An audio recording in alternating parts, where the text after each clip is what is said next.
Well, I gotta say, I just left the NASA press conference after a very long day of watching Crew 10 successfully launch, and it was a great launch. But I had some questions at the press conference, and I left kind of hungry, not just for real food, but hungry for answers.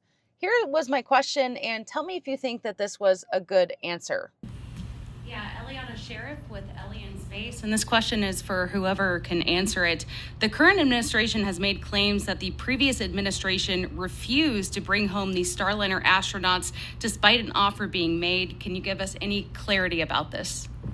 I think the short answer is I can't give you a lot of clarity there because those discussions I wasn't part of. So I can't tell you if they did happen or didn't happen. All I can tell you is NASA is an incredible nonpartisan agency. We get support from whoever is in office. Our presidents always care a lot about what happens at NASA, and it's great to see that trend continue with our current president. He injects a lot of energy into our thought processes, and that's been helpful for us. I thought it would be worth seeing if there were any more details we could get about what offer Elon Musk made to the Biden administration for an earlier return of Butch and Suni, but unfortunately, we may never know those details. Two astronauts that I think were abandoned, they dispute that in an interview. At the president's request or instruction, we are accelerating the return of the astronauts, which was postponed kind of to a ridiculous degree. They got left in space. They've been there. They were supposed to be there 8 days. They're there almost 300. Biden. Yes, they were left up there for political reasons, which is not good. So while those who have been following the Starliner saga since the beginning may feel confused because it seemed that logistics were to blame for not bringing them home sooner, apparently there is an untold version of the story that I'm sure we would all love to hear more about. Even the Secretary of Defense released this statement about the Crew 10 mission and the subsequent rescue of the astronauts. The Crew 10 is scheduled to launch tonight. It's a joint effort between NASA and SpaceX. President Trump said to Elon Musk, get the astronauts home and do it now. And they're responding.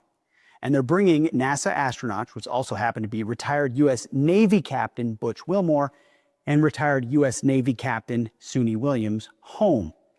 Now, the Department of Defense is also proud to have multiple branches and 2 active-duty U.S. military officers represented in the mission that's kicking off tonight between NASA and SpaceX. You got U.S. Army Colonel Ann McClain and U.S. Air Force Major Nicole Ayers. So this is Army, Air Force, and Navy tonight.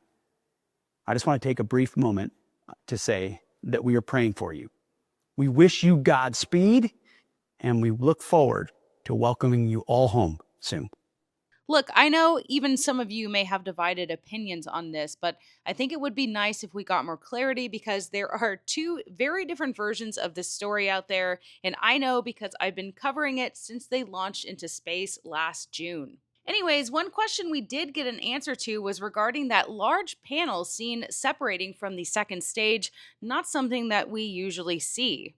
So if you're watching the webcast, you might have noticed something floating off during the separation event between Dragon and the second stage. This is a piece of insulation foam from our stage 2 LOX dome. And these insulation tiles are known to sometimes liberate during this separation event. It doesn't pose any issues for Dragon or stage 2. It's made out of Zotec. It's a foam material that did its job on the way to orbit, and then it's okay if it liberates. After Crew 10 docks to ISS, the next big event for us will be bringing Crew 9 safely home to their families.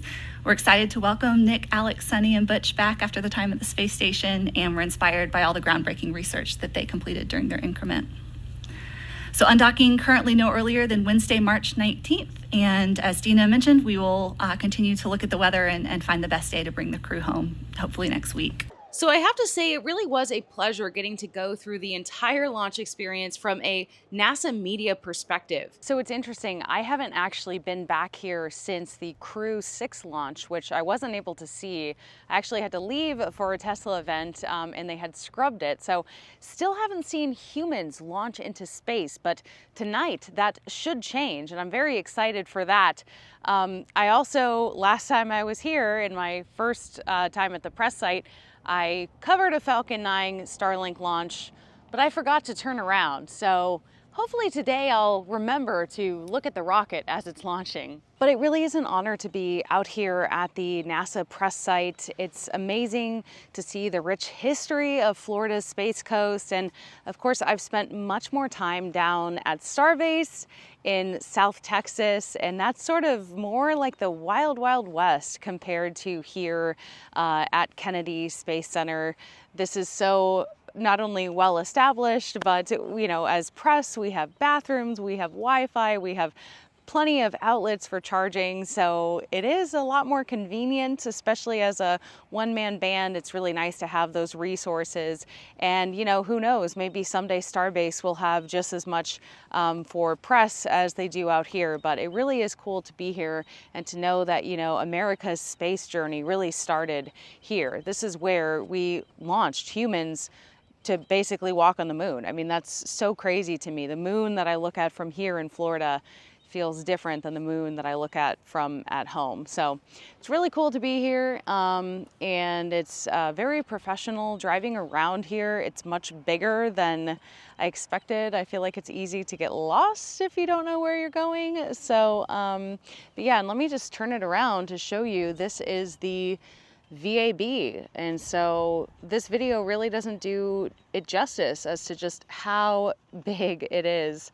So, if you ever get a chance to attend a NASA social, I highly encourage you to apply and to go to that. That is an option for people who are not in the media to be able to, see behind the scenes, a look at NASA. And in fact, they brought the people on the NASA social for this launch inside the VAB. So I still haven't even done that. And so it's a great opportunity and something that I encourage you to apply for. And I had the honor of seeing the astronauts before they left for Pad 39A in Model X crew transport vehicles, looking pretty cool, I might add. I was surprised how calm and collected both the astronauts and their families were. As far as the launch, this was my first time experiencing a return to launch site booster landing, and it was spectacular and still scared me.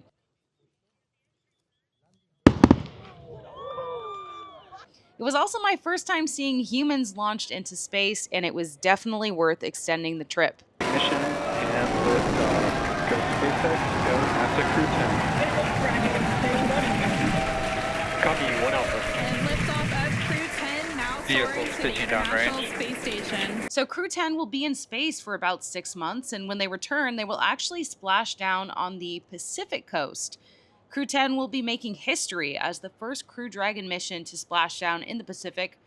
And unlike past missions landing off of Florida's coast, this splashdown in the Pacific is to reduce debris risk. And by the way, the last U.S. crewed splashdown in the Pacific was Apollo 8 in 1968, so this marks a return to that legacy after 57 years.